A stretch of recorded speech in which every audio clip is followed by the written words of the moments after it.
Praise the lord, హల్లెలూయా. ఒక లేఖన భాగాన్ని చదువుకుందాం. ప్రియమైన దేవుని బిడ్డలారా, సమాజ మందిరంలో మార్క్స్ వార్త 3వ అధ్యాయం 1వ వచనం. సమాజ మందిరంలో ఆయన మరలా ప్రవేశించగా అక్కడ ఊచ చేయగలవాడు అక్కడ ఉండెను.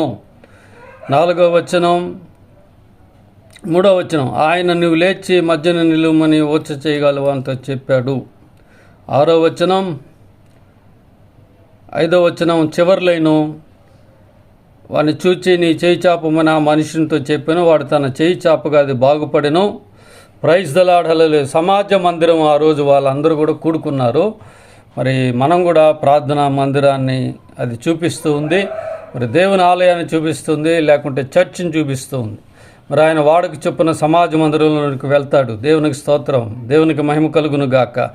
సమాజ మందిరంలో వెళ్ళినప్పుడు ఆయన ఊచ చేయగలవాన్ని చూచి దర్శించాడు. మనం కూడా దేవుని మందిరంలో ఉండాలి. దేవుని మందిరంలో నువ్వు నివాసం చేయాలి. దేవుని సన్నిధిలో ఉండడం నీకు దీవెనకరము, ఆశీర్వాదకరము.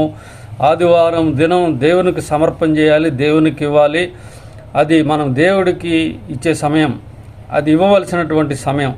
కాబట్టి ఆయన కూడా సమాజ మందిరంలో ఆయన జీవించినంత కాలం ఈ లోకంలో మనుషుడిగా వెళ్ళాడు. ఆయన దేవుని కుమారుడిగా అద్భుతాలు చేశాడు.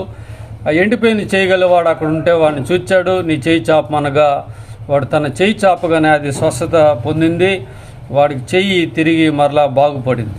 కనుక ప్రియమైన వారలారా, దేవుని మందిర నివాసం దీవెనకరమైనది, ఆశీర్వాదకరమైనది, గొప్పది, ఉన్నతమైనది. అది మనల్ని గడుపుతుండగా దీవిస్తుంది, ఆశీర్వదిస్తుంది, నడిపిస్తుంది, గొప్ప మేలులను చేస్తుంది. స్వస్థత ఉంది. ఆత్మ సంబంధమైన మేలులు ఎన్నో ఉన్నాయి. ఆత్మ సంబంధంగా దీవించబడినప్పుడు శరీర సంబంధంగా కూడా దీవించి బలపరచబడతాము.